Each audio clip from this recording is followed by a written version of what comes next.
Good afternoon everybody, Rob back again with another quick video just to show off my latest GT40 in my slot car collection.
Did you like that? That was my little tribute to Rob Sale. If you don't know who Rob Sale is, he's got a YouTube channel called Rob Sale Slot Cars, and he mainly talks about GT40s, mostly Scalextrics to be honest. He must have the world's largest slot car GT40 collection, and his content is infectious. I've been watching a lot of his content recently, all about his GT40s, and I thought, I really want another GT40. Of course, he's already got the one that I've got, the slotted number 7 in Gulf colours, so no point showing you that car. But I was surfing the internet because of Rob's influence. He's a bad influence, to be honest. And I found this beautiful Polyphony modern GT40. Does it count as a GT40?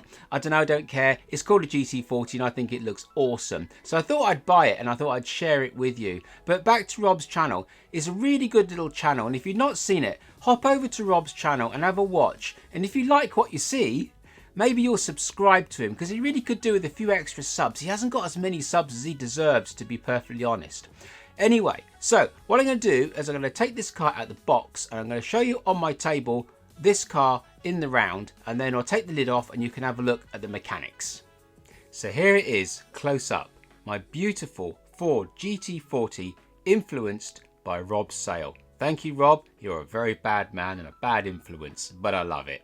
So let's get this lid off and I'll show you this car in close-up detail. And as you can see, it comes in this usual Scalextric plastic case. And there's a little bit of detail there just before we really get stuck into it. One thing that I did notice, which is very, very odd, when I was looking to buy this car, I kept on seeing this window decal here, all completely off-center, and indeed it kind of is. And it took me a long time to realise, but it's not actually technically off-center. It's actually got a little Polyphony emblem just there. I don't know if I'm going to be able to pick it up in the camera, but it's definitely there. There, you can see it there, look. It's definitely there, and that's actually what makes these wordings off-center. But it's not really off-center if you take it in the whole. Personally, if I was Polyphony, I would probably have made that white, to be fair, because it does make the window look a bit odd, but that's a little quirk of the car. But it's very, very pretty. Right, so let's get this car out the box and I'll show you with a little bit more detail. Okay, so here we are. Look at that. I absolutely love this car. This car looks so mean. I love GT40s anyway. I've only got one, like I say, it's the slotted one, number 7, Gulf colours. But Rob's already got one of those, and he does a very good job of showing you that car as well, so there was no point in me showing you that one. But this one is really cool. Really, really cool. It's very, very pretty. So it's pretty standard. I have actually fitted some 0.2 racing braid on mine, not to be swish or clever, but purely to get the front end down, because with the standard braids, with the standard steel braids that actually come on the bottom of the case here, just there, they are a little bit stiff and they actually hold the front end up, so the tyres don't really catch the ground with those braids on. So by changing it to 0.2, I actually lower the car down by probably about 0.4 to 0.3 or 0.3 to 0.4 mil, and it's enough just to catch those front tires. That's really all it needed. So that's why I've changed my braids there, just to get the front wheels to turn when she pulls away. But look at that. She's really, really, really, really pretty. Really like this car. So there we are. That's all the detail. I love the black and white finish. I love black and white cars. They're really, really striking.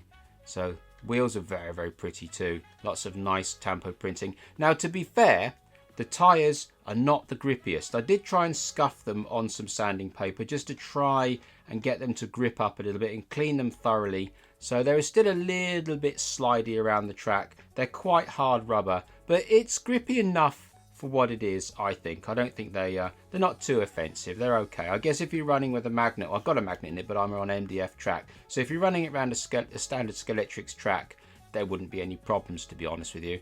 But you've even got proper metal mesh in the back there, proper nickel silver mesh. You've also got proper nickel silver mesh down in there as well. Really, really nice. There's actually daylight coming through there. I don't know if that's actually going to show. You've got mesh in the front. Lovely, lovely lights. These indicators are really nice as well. These little orange indicators, they just bounce off nicely off this stark white and black. They just give it a little tiny splash of colour, just to that little bit of extra. Of course, being Gran Turismo as well, I played Gran Turismo for years and years and years and years. I absolutely loved it. Basically all the way through the 90s and part way into the 2000s, Gran Turismo was my thing. Absolutely loved it. You might remember from the Renault Espace video that I did, I mentioned that. Really big into my Gran Turismo. So another reason why I like this car as well. So let's just whip the chassis off and I'll show you what's going on underneath the body. And there we are. So all pretty standard Scalextric stuff. You got standard sidewinder motor, S-can, 18K motor, standard nylon gears, standard nylon bearings, and the front end is completely standard as well. You don't have any silly axle float on the front. It's all nicely solid, so that's well supported on the chassis. And you got one of these quick change style braids there as well. This is all normal standard Scalextric stuff. So you got a set of lights in the front, a nice set of lights in the back, and they really do glow up very, very nicely. And you've got one magnet there as well. Now this hasn't got a DPD door or whatever, but personally I'm not interested in digital, so I don't care. Some people might, but I don't care. I'm on an MDF track and always will be. Weight is the way, as they say. So there we are. So that's the interior of my GT40. Very, very simple, but very, very effective. Oops, sorry, I nearly got arrested by the number police. I better show you what number this car is. It's C2995, Ford GT number 4. And there is the back of the box. There we are. So one last quick look at the car before we close out. I think we can all agree she looks really, really pretty. And thank you very much, Rob Sale, for influencing me through your YouTube channel. So guys, if you want to see some more beautiful GT40s, go over to Rob Sale's video and have a watch. It's very, very good. You won't regret it, honestly. So there we are. That's all the ins and outs of my new Scalextric's GT40, and I hope you enjoyed it. So if you like this sort of content, maybe you'll subscribe. And if you could hit the little bell button, that would be awesome. So until the next time, thank you very much.